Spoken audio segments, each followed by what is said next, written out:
Are you thinking of cruising the Panama Canal? Well, today we're going to show you all you need to know before going on your cruise. And make sure to stay tuned till the end of the video because we've got a bonus tip we got from a crew member. Absolutely. Who's going to tell us how to pick the perfect cabin for cruising the Panama Canal. Stay tuned.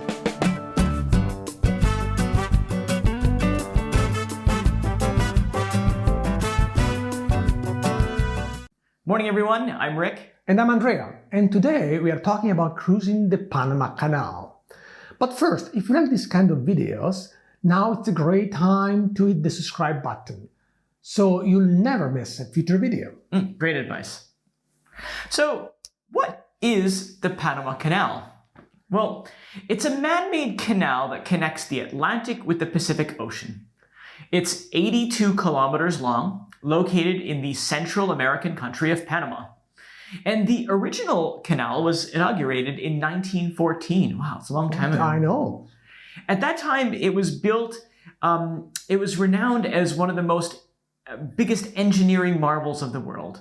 The French began construction in 1881, but stopped because of engineering problems and a high worker mortality rate due to malaria. And then the Americans took over and the project in 1904, and they were able to complete it in 1914.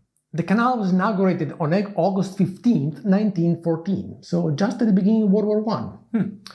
And in the new century, due to the increased size of cargo ship, it became necessary to build a new set of locks to accommodate the much larger cargo ship. The new canal was inaugurated in 2016, so it's pretty new. The old canal has two sets of locks on the Pacific entrance, the Miraflores locks and the Pedro Miguel, while on the Atlantic side there's one set of locks, the Gatun locks. In the middle of the canal there's the ship transit in a vast artificial lake called the Gatun Lake, which also acts as a water reservoir for the locks. I remember actually, Yeah. that was pretty cool, Gatun Lake. Absolutely. Well, let's talk about cruising the actual Panama Canal. Absolutely. We think that a Panama Canal cruise should be a bucket list item for every cruiser. In fact, it's a thrilling experience going from one ocean to another in less than a day. I know, it's awesome. And you can actually choose between two Panama Canal cruises. Yes, you can do a full transit, also called ocean to ocean, and this runs from Vancouver, San Francisco, Los Angeles, San Diego to Miami or Fort Lauderdale in Florida, or vice versa. Or you can do a partial transit or return cruise. Those kind of cruises usually go through one set of locks, normally the Gatun locks, then they go to the Gatun Lake, turn around, go back to the Gatun locks and back to where they came from. Sounds kind of boring to me. Kinda. In our opinion, as a first Panama Canal cruise, the full transit is the one to go. In fact, most of the excitement is going through from one ocean to the other, and being able to do that is what is important about Panama Canal. And I think you only get a certificate when you go from one ocean to the other. Which we lost, by the way. Another thing to consider is which ship you should take. It's actually a really important detail. In fact, the size of the ship determines if you're going to sail the old canal or the new one. In order to transit the historic Panama Canal, the ship has to be a Panamax size. So when booking your cruise, make sure to tell your agent or your cruise specialist that you want to go through the old canal if it's important to you. I think it is, because the old one is quite cool, actually. Yep, and we strongly recommend you to book a balcony cabin as well. In fact, one of the best memories we have about cruising the Panama Canal was having pizza and beer on the balcony going to the Gatun Lake. Yeah. We cruised the Panama Canal on the Island Princess, which is a Panamax ship, and we went through the Old Canal. And we did a full transit from Vancouver, Canada to Fort Lauderdale, Florida. It was an epic experience. 21 days with some amazing ports. But we only talk about the Panama Canal portion of the cruise itself. Right, just cruising the Panama Canal. Yeah, so the day before cruising the Panama Canal, we actually got to stop in Panama City. Yeah.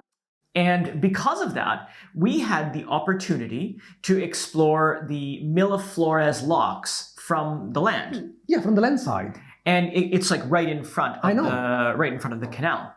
And we visited the Locks Museum, which is really informative. And if you have the opportunity of doing so, really go check it out, because it's going to make your experience even more fascinating. And the morning of the transit, the morning started bright and early. In fact, we approached the canal at 7 a.m. and the pilot came on board.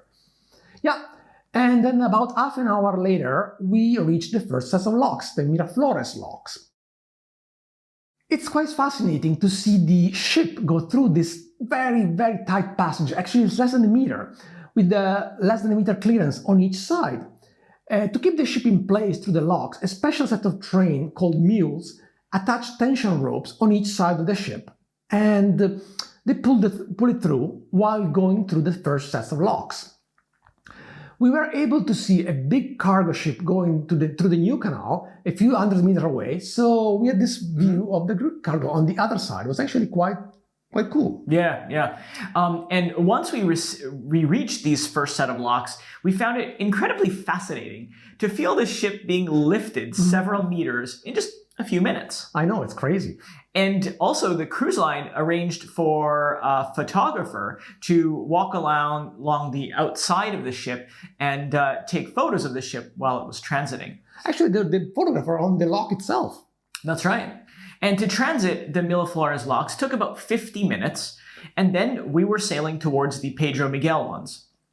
Right after the Pedro Miguel locks, we entered the narrowest part of the Panama Canal, the Culebra Cuts, before entering the Gatun Lake. This was one of the most difficult parts of the canal to be built, due to the large amount of landslides. You mean when they dug it? When they dug it, yeah, absolutely. No, not now. Around lunchtime, we reached the tranquil and wide Gatun Lake, and as we told before, we ordered pizza on the balcony, and it was actually a really fun experience. One word of cautious.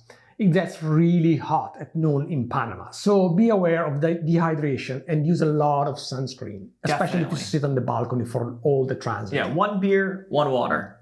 And sunscreen. Yeah, and then around 2 p.m. we reached the final set of locks off the Panama Canal, the Gatun locks.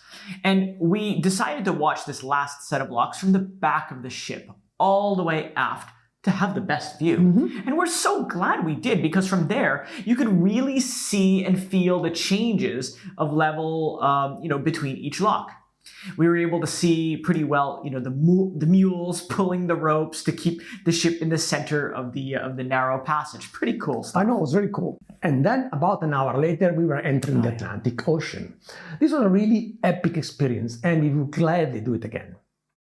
Now, remember, we told you about one very important tip to make your experience of cruising the Panama Canal even better. Well, here it is. A crew member told us this piece of advice long time ago.